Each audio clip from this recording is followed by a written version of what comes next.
Welcome back to Polska po Angielsku, the internet's #1 source of information about Poland. Probably. I'm working on it. My name is John. If we haven't met, I am a Florida man, but for more than 2 decades, I've been here in Krakow, Poland. And so I've seen some changes, and that is the idea behind this episode today, to talk about the changes I've seen in all the years that I've been here. And I thought I'd bring in a good friend of mine, also here in Krakow, but we're meeting online. We live like, I don't know, 15 minutes away from each other or something like that, but we're meeting online. That's how things work in 2026, right? His name is Nondas. He's been on my channel once before to talk about the world of teaching. Nondas, welcome back. Thanks for joining me. And you ready to talk about some changes that you've seen here in Krakow? Yeah, welcome. Thanks for inviting me back. It's good to be here, and I look forward to this conversation. Okay, we're going to go back and forth. This is the format here. We're going to be like a tennis match going back and forth here. All right. I'll let you go first. Now, we just mention any interesting change you've seen in all the years you've been here, more than 20 years you've been here in town, in Poland, mostly here in Krakow all the time, yeah? Right? Yeah, that's right. Okay, so more than 20 years here in Krakow.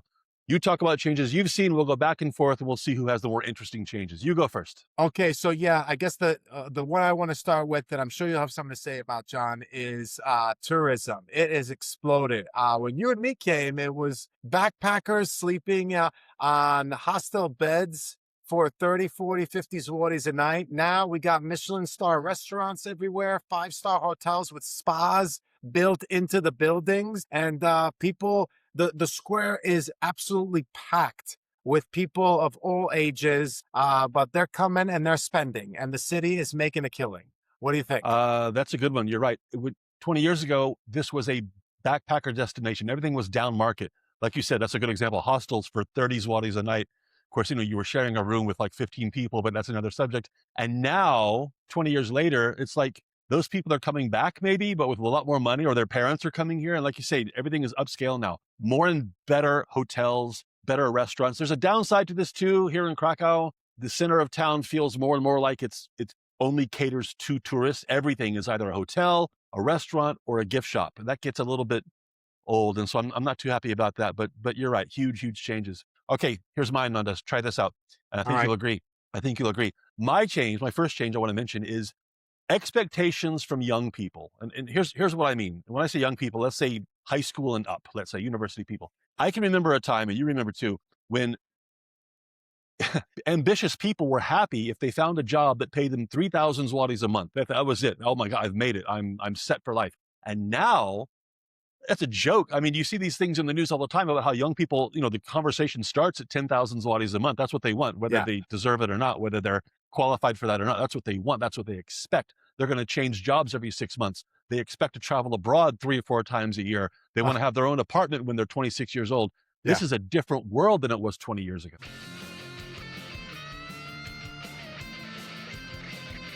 Yeah, I would say that that's generational, not just in Poland, but I completely agree with it. Yeah, the expectations are sky high. They're not going to want to do hospitality jobs or work such jobs in shops or anything like that. Yeah, they want right away, like a good salary, benefits, and all the paid vacations. So you're absolutely right about that. I got another one. Go ahead, your turn. All right. The other one I want to say is that, wow, at least in Krakow, the residents, they are dead set on constantly improving their town. I mean, everywhere I look, I always see projects, construction projects, new roads, new sidewalks. If something's broken, it gets fixed within a couple of weeks or a month. There's new transport lines, new upgrade to the transport vehicles. Everything now is basically environmentally eco-friendly. We have a lot less smog as a result, yeah? But the residents seem to be like set on always improving something, whether it's residential neighborhoods or tourist areas. I'm just amazed at how constantly there's upgrades and improvement, new parks, new bike lanes everywhere. Where the neighborhood I live in, they're building a pretty large indoor pool area with lots of other sports facilities attached to it on the outside. I could go on here. The list is very long. No, I like it. It's a good point. Yeah, you're right. We'll put aside the subject of where the money comes from or if there's money to pay for it, but that's a different topic. But no, you're right. It is a development mentality, right? And this can go too far. There's a downside to that too. We can talk about that some other day. The development goes too far. There's too much concrete everywhere, too many blocks, too many everything. But no, you're right. And I'm glad you mentioned the bike paths, because Yeah. maybe this is a small thing for a lot of people, but for me, I really appreciate this. And it's hard not to miss. The bike path infrastructure went from almost zero Yeah. to really, really impressive in a fairly short amount of time. There's an extensive bike path, really easy to get across pretty much every part of the city now. Not everywhere, of course, but the main traffic arteries. Absolutely. Things are new, things are renovated. There's new tram lines being extended here and there. Speaking of trams, the actual trams themselves. Remember the trams that Krakow had 20 years ago? It was Oh like, yeah. this sounds like a joke. It's not. This is the actual truth. Those trams that we all remember, they were blue and white, Yeah. Yeah. basically, Yeah. right? That's right. Yeah. Yeah. They were the trams. I think they came from Dresden, the city of Dresden in Germany. Um, they were too old and decrepit for Germany, so they basically donated them to Poland. This Right. is not a joke. This is the truth. And 10 years ago or so, roughly, they started replacing them with these super, super cool, nice tram lines. You'd see one here and one there, but now they are the standard. They're pretty much Yeah. everywhere. They're everywhere. Buses are upgraded, like you said, these little green buses. I don't know how they work exactly, but they're really nice and expensive. So public transport is really, really nice. Again, we're not talking about the price tag associated with it. That's another topic. The Right. price of a tram ticket is outrageous now, but you have to pay for these things somehow, I suppose. But no, You I got like it. You're right. else? What do you got Infrastructure and next? just stuff building. Do you have another one? Do you have Oh, another big change? okay, so my turn. I'm going to say confidence. And again, I need some explanation for this. 20 years ago, I had the impression a lot of Polish people felt like second-class citizens in Europe, maybe not as good as people from wherever. That's gone, especially in Yeah. the young generation. Fully integrated on equal terms with anybody else in the European Union and Europe generally, in the world generally. There's not what's an inferiority complex. There was some of that, and I'm sure you can find it here and there even today. Yeah, but that has changed dramatically. There is a confidence now that comes with being a citizen of Poland, a citizen of Europe that we didn't see not so long ago. What do you think? Yeah, I'm glad you brought this one up. I definitely agree that Poles have an inferiority complex. Is it a lot? Is it less than it was? Yes, definitely. When they travel abroad, they used to think that they were going to a place that was way better than their own country. And now most of them, when they go, they think it's actually better back home. So that's 100% there. However, I would say I will disagree with you a little bit on the inferiority complex. I think if it's I don't know, anybody in their 30s and above, they still have it. I just notice it because as a foreigner, when I'm interacting with Poles, I can see that they treat me differently when they see that I am a foreigner compared to how they treat a Polish person. I'm talking about it in that context. But yeah, if we're talking about, just how they feel about their country and how much it's improved and developed, there, no. And there's a good point that you've made there that if they're the younger generations, then there's only remnants of that now. But definitely, there's still a very good chunk that have it, especially when you're interacting on a daily basis with Polish people in different institutions, or you're going into offices, or you're getting services. They still tend to be much they smile more, they're kinder, and a Wait, lot more which office are you friendlier to going to? Now, you which office are if you you're a talking about, Nondas? I foreigner. haven't been to this office you're talking about. Is this in this here? Are you sure about this one? Definitely more to us than their fellow Poles. No, okay, I actually, feel like that's the case. yeah. Oh, since you mentioned that, just if I can take this just sideways for just a second, because that's a Yeah. very interesting topic. Again, we'll come back to the main discussion in a Okay. moment. Okay. How we get treated differently. You tell me what you think. But in my experience, when you get treated differently because you are a foreigner, I would say, in my experience, I'd say 1/3 of the time it's worse. You get like the attitude. 2/3 of the time it's better. They help you in a way they would not help a fellow Polish person, which makes me feel like shit. Sorry, I don't like this at all. But I know they're helping me because they want to show me how open they are to foreigners. But if I was Jan Kowalski, they wouldn't give a damn about my problems. What's your experience with that, and how do you feel about it? All right. So yeah, this is a good one, and I'm happy you brought it up. So I would say that the 1/3 that you are describing is that nowadays they want us foreigners to learn their language. I've noticed that if you just know some of their language or a bit, and you show this to them right off, right from the word go, they soften up immediately. There's no rudeness or closeness, narrow-mindedness to them. I've noticed that there is a very big difference in the reaction if you show them that you know the language. And it doesn't mean speaking it fluently, it's just like on a communicative level. I've heard exactly what you're talking about by many people. And I've given them the advice that if they just make an effort to learn it, because Polish people can be very insecure about their English if they don't feel like they speak it well. They'll be much more harder for they won't open up to you as much. Yeah, like you'll make the effort, maybe even speak some Polish, but they'll still like keep you at a distance because they don't want to use their English. They feel insecure about it. Simple as that. However, if they speak fantastic English, then that completely disappears. But I would say, like, unlike when you and me came, where there was a clear divide, they either spoke English or not. Now they do warm up to you more if you show that you speak some Polish. I don't know if you agree or if you have any experience with that. Well, you and I both speak Polish well enough to function and get along fine, out Yeah, there in the world. And so I don't, maybe you and I are not the best examples of that because you and I really don't struggle to make ourselves understood. We can get by in the world. I guess if right. you're someone who just knows barely more than hello and goodbye and the super super basics, yeah, okay, maybe you could have some problems. But again, I think is your point is that you just have to make the effort and show that you're willing to try, Yeah, or what? they just want to see that you've made some Uh-huh. effort Right. Okay. as a foreigner living here. It makes them it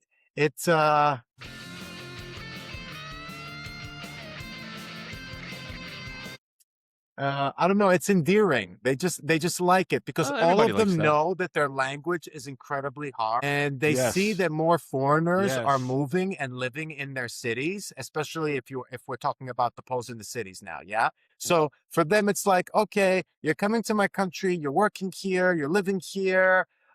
Maybe it's time that we have a bit of an expectation. Yeah, and they'll just be warmer. I think so. Let me just ask you quickly before we go back to our main discussion that I Yeah. left a moment ago. I mentioned that sometimes I know that people are helping me or people are being nice to me only because I am a foreigner in a way that they Yeah. would not help a fellow Polish person. I'm sure Yeah. this has happened to you as well. How do you feel when that happens? When they're nicer to me than Poles. Yes. Makes me I feel bad. It makes you feel bad. Yeah. No, I don't feel bad at all about it, to be honest, at all. Like I No? feel like this is an advantage, a competitive edge worth taking advantage of. I'm Why I'm not? I'm nice. Of course, I'm nice in return, and polite. I was raised that way, but like, yeah, great. I'm happy that they're being Okay. nice to me. Interesting. All right, let's go back to our main discussion. I think it's your turn. All right, we're still on differences. I was going to mention like a similarity, something that hasn't changed, and I'm curious to know if you think so. Okay, shoot. So one thing that hasn't changed is, or maybe it has changed. I don't know. I'm very curious what you think. Like what I've noticed is like being half Greek and going to Greece quite regularly because it's a short flight. Is that Poles are still very, very strict with rules and the law. They're Oh, really Nondas, strict. are They're you so. are you I trying to don't. get me I started want to here? You're know getting if me you started on think this. it's You just made a changed at huge all. mistake, Do you Nondas. think that it's gotten even more strict? All I right, would say that it's still let at me the take a same drink level. so I can get ready for this. Wait a second. Okay. Yeah, so I know this like really well from traveling at when I'm going to Greece and I'm going to the airport. Like when you're in the Krakow airport or the Katowice airport, be ready because they're gonna check the size of your bag, they're gonna weigh your bag, they're gonna check every Well, that might like be the everything to make dictatorship of sure that you're Ryanair, following maybe, the but rules. And if you're walking around the streets, Straż Miejska is going to be making sure everybody is being law abiding. When you get to Greece, you can relax because there's a lot more flexibility and oh, rule bending there. no, Yeah. no offense, Nondas, but maybe this says more about the Greeks than the Poles. Maybe. Okay. So what do you think? Okay, here's first of all about rules, and I could make a whole video. I could start a whole YouTube channel about Yeah. this, but I won't. and I know you're going to agree with me. Okay, I'm going to put words in your mouth. That yes, yes, John, I agree with you. Poles love, love, love, love, love, a million times love to make rules. Yeah. Not so big on following rules. This is like the central irony at the heart of the Polish character. Love to make rules, absolutely obsessed with it. But following rules, cut some corners here and there. Is that fair to say? I think I agree with you partially. Depends in what the rules are. Yeah, like if we're talking about a playground, yeah, they're gonna ignore that huge sign that they put in every playground where you got to follow the rules. But I would say like on the road, most of the time they're always stopping for pedestrians, which is like the only place I've ever lived in where that happens. I Yeah, always they're find good that in about that. America, I agree. I in agree. America, the pedestrian does not have the right of way. You get What's run a over if pedestrian in you're trying to America? cross the What are you street. talking about? Never seen a pedestrian in America. No such thing. I think with road rules, they try to really follow them. Yeah. Well, Obviously they got a heavy foot when they're on the highway, but in the cities, I mean, yeah, like okay. there for sure. Generally speaking, yeah. Okay. Okay. All right. Yeah, All right. So it's my turn. okay. And my next big change is I have to, none of my changes are so vague. I have to explain them all. They're all so general. Mine is sameness. Sameness. And let me explain. Okay. 20 years ago, and again, you're going to agree, I keep putting words in your mouth. 20 years ago, Poland was more different than from the rest of Europe and other places than it is today. Poland, in many ways, has joined kind of the mainstream of the global monoculture. Everybody here watches Netflix, Starbucks everywhere, ordering food online for home delivery. Just the same online culture that you find every place else. The same internet memes that are popular in America are popular here. People Yeah. watch the same crap online. So in that way, in that sense, Poland has become the same, and that's why I say sameness, as almost any place else. 20 years ago, if you fell out of the sky and you suddenly woke up in Poland or in Krakow, you knew you were in someplace different. The way people lived was different. Their habits, uh, whether it was what they ate or how they spent their free time or whatever, it was different. And now it's more and more the same as everybody else. Does this make any sense? Yeah, I'm with you. It's globalization, right? And that Yeah. leads really nicely to my turn. And I'm going to say something that's really changed Okay. is it goes off nicely to what you just said is the food on offer in the city. So I agree with the sameness and everything that you've said. I mean, everybody's connected now with the internet and especially the younger generation, right? So I'm with you 100%. But in one way where it's changed in a good way, I would say, is that because now Poles are traveling so much more than they were when you and me first came, and they're going to Asia. There's direct flights now from Warsaw and Krakow to like exotic destinations. We're seeing in Krakow, and I'm sure you're going to agree, but I want to hear what you have to say about it. Like a whole plethora of different world food restaurants, yeah, or eateries, or food trucks, or small like places making dim sum, kebab, Indian Yeah. restaurants have popped Yeah. up everywhere, sushi Yeah. restaurants. Yeah. You know, like For sure. there seems to be like a lot more variety all across the board with a lot of cuisine. Whereas when you and me first came here, it was much more limited. Yes, we had Much more Indian, but limited. it Yeah, was like for two sure. restaurants, right? Yes, Yeah. we Now had there's like kebab, but they were 200. There's like like there 200 was like on two in Dietla the Street in the center. center. Yeah. Yeah. There's hundreds Now, of them now. like you've got huge variety, and I think it's because partially what you said, the globalization and all the traveling going on to exotic places specifically. I mean, we got a huge assortment of Asian cuisine than we did before, right? Yeah, for sure. Yeah, I would put that down to globalization. I know that's deep, but and just rising prosperity as well. People have the Yeah, extra that's true. money to try these things. And it's funny you mentioned this because I was thinking about this the other day. This is what I do with my time. I was at Biedronka. I was at Biedronka. I was thinking about this that because I get weird examples to use, but look at things like nachos, brownies, donuts, cookies, cupcakes. Um, Unheard of 20 Yeah. years ago. Okay, maybe not unheard of. People knew what they were, maybe, in the abstract, but they certainly weren't on supermarket shelves like they are today. And slowly, things like this, I know it's all junk food, and maybe it's not the best example. And I know there are other forces at work, like, evil supermarkets trying to trying to sell us more crap we don't need. But these are little anecdotal examples of what we're talking about, how item by item, donut by donut, brownie by brownie, salsa by nacho by cupcake, whatever, these things show up, and suddenly life in Poland is not that different than life in California. And I don't know if that's a good thing or a bad thing. Maybe there are good and bad sides to it, but it's in these little things, like, your Netflix subscription and the Starbucks that you become addicted to, and again the online shopping, and suddenly, like I said a minute ago, if you fell out of the sky 20 years ago, you were in a different place. Now, if you fall out of the sky, you could be almost, you could be in lots of countries, but you're in Poland, and you don't know that until you dig a little deeper. Does this make sense? Yeah, I think what you're seeing in the supermarkets where they have like a theme from a different cuisine is again a reflection that Polish people are traveling. Yeah, if you're going abroad and you eat Asian food or Italian food or Greek food, then you come back and you want that taste, and they're offering it because let's be honest, you can eat authentic Italian cuisine in many restaurants in Krakow. Yeah, when you and me came here, they put ketchup on their pizza. Now, nobody puts ketchup on their pizza. They are eating proper Yeah. Napolitana pizza at like restaurants that serve it as authentically as if you were in Napoli itself. Okay. That is a pretty huge leap from going from ketchup to Napolitana pizza authentically made in a wood-fired oven. Yeah. And the same goes with Greek cuisine or different kinds of Asian cuisine. I mean, we got a lot of Indians now that live in Krakow. You're getting authentic Indian too.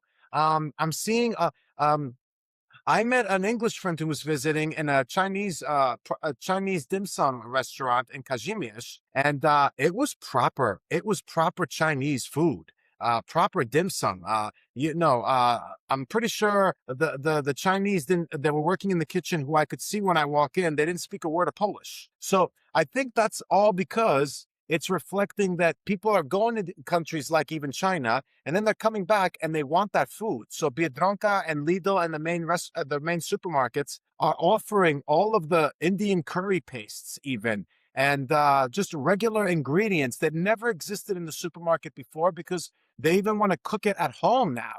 Yeah, Yeah. like there used to be like this world store in the mall, which is like your only place where you could get some foreign products, but now they're in your local supermarket. Yeah, So exactly. It's been expanded dramatically. I was laughing because you mentioned this ketchup on pizza. It made yeah, me think, and you might remember this too, Nondas, here in Krakow, and somebody watching might recall this as well. In the center of town, there was, I think it's gone today, I'm not sure. There was a restaurant called Taco Mexicańska, Mexican yeah, taco place. It was like an institution. It was like the first yeah, Mexican place here. And I went there with high expectations, naively. I was not thinking. And I quickly learned that, Polish interpretation of Mexican food is very different than mine. Anyway, they had their burritos, their tacos. Instead of shredded lettuce, which is a fixture, they had cabbage, shredded yeah, cabbage. It was yeah, the most Polish thing ever. It was Mexican food with cabbage inside, yeah, and I'll never forget that. But still, despite that, it was hugely successful because people here didn't, it tasted okay, I guess, and they didn't know any better, didn't know any differently. But today, that would never work. You could not yeah. have enchiladas and Now it has to be burritos full of authentic. It cabbage. has It to has be to be authentic authentic. now. The real thing opens up instead of the let's say the interpretation, the interpreted version like we had 20 years ago. Totally different. Yeah, exactly. Your turn. You All got right, I another? got I got one last thing here, and I might be kind of sort of repeating myself. Kind of there's some overlap between my last one and what I've already mentioned. Uh, Prosperity, general levels of prosperity. Right. Remember 20 years ago, if people had a car at all, it was one of those, sorry, no offense, Europeans, but it was one of those little funny European, little Fiat Cinquecento, Fiat Panda, Fiat 126, the legendary Maui Fiat, something like that. The car that you and I could pick up basically and throw into the river if we wanted to. That's over. Everybody now has a goddamn SUV. Uh, Not as ridiculous as the Americans who think that that they have to have the biggest possible car no matter what. It's not Yeah, necessarily like that, not yet anyway. But you look at the cars people have, the clothes people are wearing, the phones they have in their pockets. Like I right. said before, the vacations that they not only take but expect to take every Yeah, year, and just again the rising tide is up, up, up, up, up. We're on the same piece of real estate, that we were on 20 years ago, but it's a different world. Yeah, I mean, I agree with you. It's there, but I would add to that that something that hasn't changed as fast, it is maybe slowly, but certain cultural Polish things, even with all that prosperity, stay the same. And one of those is najtańsze, najtańsze. Oh The yeah, fact yeah. that The they cheapest, have the a cheapest, sign the called cheapest, the cheapest. najtańsze in the supermarket that like helps people identify where the cheapest product is on the shelves, Yeah. shows you that like there is still that in the culture. Yeah. Like I've explained to people that I've worked with and Polish friends that we can't put that sign up in America, right? It's got to be budget or economic. You can't write the cheapest. Yeah. But they still got that. And that's kind of big. And something that hasn't changed as fast as the prosperity that's come along with everything that we have witnessed over the last 20 years is status. Like Poles still feel like they have to show status through the car. You've probably noticed, like when it's Wszystkich Święta, there is a line outside of the car wash. You got to make it look sparkling clean and No, that's new true. whenever That's you're true. going to the village and you're visiting the family. That's true. And I've heard plenty of stories where there might be young men or women living with their parents, but they go and they take a loan and they buy a BMW or something fancy and luxurious, right? No, you go So to you go. there So is let me interrupt status you, Nondas. You still. go Yeah, to a shopping mall here. Go to to any big parking lot and walk through it. And if you've never been to Poland, if you know nothing about what we're talking about here, I think you will be shocked at the quality of the cars. yeah, Nobody has a car that's more than like 5 years old, it seems. The right. percentage of high end cars, your Mercedes and Audis, et cetera, high end SUVs, it's amazing. It's amazing. Yeah, So again, this is all tied into what we've talked about, rising levels of prosperity and expectations, right. but the manifestation, and cars is a great example, it just signals a more confident, more prosperous, more ambitious Poland than you and I first saw all those years ago. I think that's how I would say it. Yeah, absolutely. But we should put a caveat in here. Everything that we are saying and that your audience is listening to, this is our Krakow bubble, right? Or the big city bubble. True. I think there is another story if you leave the big cities like Warsaw, Trójmiasto, Gdańsk, Krakow, Poznan, and Wrocław. Yeah, if you leave these places, I think we do go back in time a little bit, not too much. One definitely huge compliment that all they deserve here is the cleanliness. I mean, that is absolutely spectacular. The obsession with cleanliness, whether it's a public street or their own private home, is a thing to behold. Yeah, Yeah, especially in public, and that's we're going in a different direction. I was going to I wind know. things Yeah, down, but since you mentioned it, I will say that yeah, if I'm if I'm visiting, oh, I don't know, pick a big city in Western Europe, but certainly in America, and if I'm used to the center of Warsaw or the center of Wrocław or the center of Krakow, and I look at the conditions I'm used to and I compare it to what I see in the kind of the average place in most American cities, I'm shocked, and not in a good way. Not in a good way. yeah, It does not compare favorably, and maybe we'll make that a topic for our next conversation, Nandas, because you got it. we just opened up a rabbit hole. Well, Nandas, one thing is clear: you and I are old.